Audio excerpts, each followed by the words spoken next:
ప్రాణం పెట్టింది బొమ్మగాదు దేవుడే. Praise lord.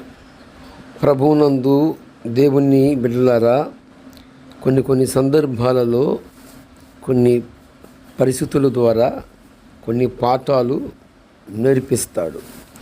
ఈరోజు చూస్తున్నారా, మోషే ఐగుప్తు దేశములో బానిస బతుకు ఆ ఇశ్రాయేలు ప్రజలందరినీ మోషేని దేవుడు వాడుకొని సుమారు 400 సంవత్సరములు బానిస కట్టుల నుంచి దేవుడు మోషేని ఏర్పాటు చేసుకొని ఈ రీతిగా ఆయన వాడుకున్నాడు. అలాంటి మోషేని దేవుడు సంపదలిశాడట. ఎందుకు సంపాలి, ఏమిటి మోషే చేసిన తప్పు అని చూసుకుంటే, మోషే దేవుడు చెప్పిన నిబంధనను మర్చిపోయాడు. చాలా సందర్భాలలో మనము కూడా దేవునికి వ్యతిరేకమైన అడుగులు వేసినప్పుడు కొన్ని పరిస్థితుల ద్వారాగా మనము కొన్ని పాఠాలు నేర్చుకుంటాం. ఈరోజు చూస్తున్నారా, మోషే దేవుని యొక్క పాత్రైనప్పటికీ మోషే తన యొక్క ఇశ్రాయేలు ప్రజలని, దేవుని ప్రజలని విడిపించటానికి సారథిగాను పాత్రగాను ఉన్నప్పటికీ దేవుడట మోషేని సంపటానికి ఖడ్గము చేతపట్టాడు. ఎందుకు అంత పరిస్థితి? కారణం ఏమిటో కాదండి. మోషేకి వారి పితరులు అబ్రహాము దేవుడును, ఇసాకు దేవుడును, యాకోబు దేవుడైన ఆయన చెప్పిన నిబంధన ఏంటయ్యా అంటే, ఆదికాండము 17వ అధ్యాయము 10వ వచనములో ఒక నిబంధన చేయబడి ఉంది. మోషే ఆ నిబంధనని మీరి అన్య స్త్రీ అంటే షపోరా, ఇత్రో అని పిలువబడుతున్న మోషే మామ అన్యుడు ఈ ఇగర సంబంధమైన వ్యక్తికి దగ్గరికి వెళ్ళి షిపోరాని పెళ్ళాడాడు. ఒకవేళ బహుశా వారితో ఏకీభవించాడేమో, మాకు ఒక నిబంధన ఉంది అని చెప్పినప్పుడు షిపోరా వినలేదేమో. కనుక మోషే టెక్టేజీగా తీసుకొని మోషే దేవుడు చెప్పిన నిబంధనని మీరి తన కుమారుడికి సున్నతి చేయించిన కారణాన్ని బట్టి ఈరోజు చూడండి, చాలామంది చాలా విధాలుగా దేవుణ్ణి నమ్ముకున్నట్లే ఉంటారు, కానీ విగ్రహ సంబంధమైన వాటి అన్నిటికీ ఏకీభవిస్తూ ఉంటారు. జాగ్రత్త సుమి. ప్రవర్త అయిన మోషే దేవుని పాత్రైనప్పటికీ దేవుడు చెప్పిన మాట మీరిన కారణాన్ని బట్టి దేవుడు మోషేని సంపటానికి కూడా వినతీయలేదు. ప్రభువునందు దేవుని బిడ్డలారా, దేవుని ప్రజలారా, కొంచెము ఆలోచించండి. 13 లక్షలు, సుమారు 14 లక్షల ప్రజలని మోషే నడిపించడానికి ఆయన వాడుకున్నాడు. మోషేని వాడుకున్నవాడు మోషేని ఎందుకు సంపదలిచాడు అని చూస్తే, మోషే అన్ని స్త్రీని పెళ్ళాడాడు, అన్ని స్త్రీ మధ్య జీవిస్తున్నాడు. తర్వాత వారికి మగ సంతానము ఒక పిల్లవాడు వచ్చినప్పుడు దేవుడు నిబంధన ఏమిటి? అబ్రహాముకు చేసిన దేవుడి నిబంధన ఏంటంటే, సున్నతి చేసినప్పుడు ఆదికాండము 17వ అధ్యాయము 10వ వచనము మనకు సాక్ష్యం ఇచ్చిన ప్రకారముగా ఈ మోషే ఈ యొక్క ప్రమాణాన్ని మర్చిపోయాడు.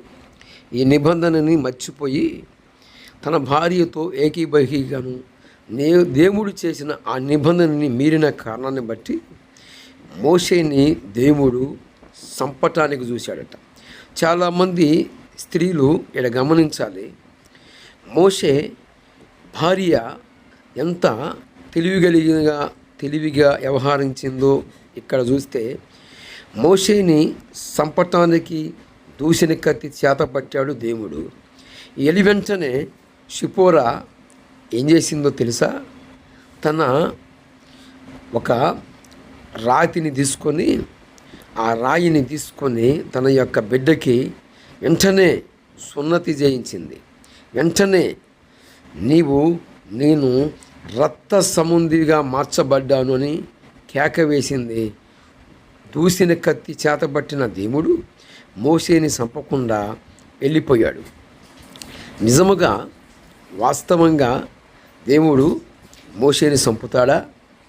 నిజమేనా?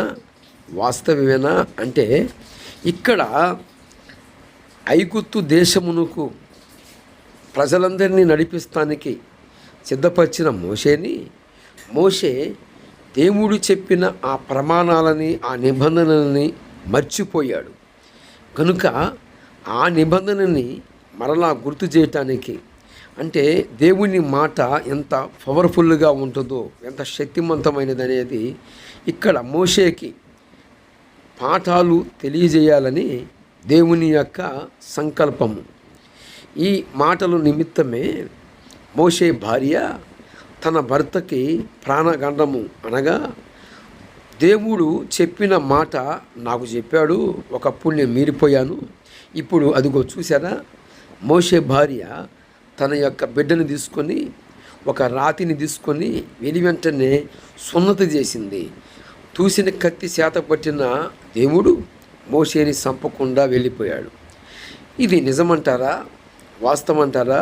దేవుడు చంపేస్తాడా అంటే ఇక్కడ గమనించాల్సిన మాట ఏంటంటే, వాస్తవం ఏమిటంటే మోషేని చంపాలని దేవుని ఉద్దేశం కాదు, కానీ దేవుని మాట మీరిన కారణాన్ని బట్టి మరొక్కసారి మోషేని దర్శించాడు దేవుడు. మరణము అన్నిటికంటే భయమైనది, బలమైనది. మరణమును జయించిన వాడు దేవుడు.